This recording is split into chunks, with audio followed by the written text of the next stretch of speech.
పొగాకు రైతుల గురించి పులివెందుల ఎమ్మెల్యే జగన్ మాట్లాడటం హాస్యాస్పదమని మంత్రి డోలా శ్రీ బాల వీరాంజనేయ స్వామి అన్నారు. వైసీపీ పాలనలో ఏనాడైనా పొగాకు రైతుల సమస్యలు పట్టించుకున్నారా అని ప్రశ్నించారు. కూటమి మంత్రులు, ఎంపీలు ఢిల్లీలో కేంద్ర మంత్రులను కలిసి పొగాకు రైతులకు న్యాయం చేయాలని కోరినట్లు తెలిపారు.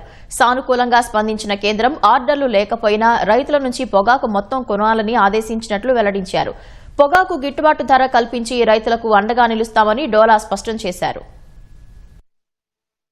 పులివెందుల ఎమ్మెల్యే పొగాకు రైతుల కష్టాల్లో ఉంటే ఈ ప్రభుత్వం నిద్రపోతా ఉంది. ఈ ప్రభుత్వం రైతుల కష్టాలు తెలియదని మాట్లాడడం చాలా హాస్యాస్పదం. ఎక్కడ ఏ రైతు కష్టాల్లో ఉన్నా ఆ రైతుల్ని ఆదుకున్నట్టుగా మా ప్రభుత్వం ఢిల్లీ పోయి అక్కడ ఉన్నటువంటి వాణిజ్య శాఖ మంత్రితోటి, ఆర్థిక శాఖ మంత్రితోటి మాట్లాడి ఈ విషయాలు పొగాకు రైతులకు ఉన్న పొగాకు మొత్తం కొనుగోలు చేయాలని, అదేవిధంగా గిట్టుబాటు ధర కనిపించి రైతుల్ని ఆదుకోవాలి, అవసరం అయితే వైబిలిటీ గ్యాప్ ఫండ్ ఇచ్చి వాళ్ళు ఆదుకోవాలని చెప్పడం జరిగింది. వారు కూడా సానుకూలంగా స్పందన వ్యక్తపరిచారు. ఆర్డర్స్ లేకపోయినా కొనుగోలు చేసి గోడౌన్ లో స్టాక్ పెట్టుకునైనా కానీ రైతుల దగ్గర ఉన్న పొగాకు మొత్తం కొనుగోలు చేయాలని చెప్పి ఆదేశాలు ఇవ్వడం కూడా జరిగింది.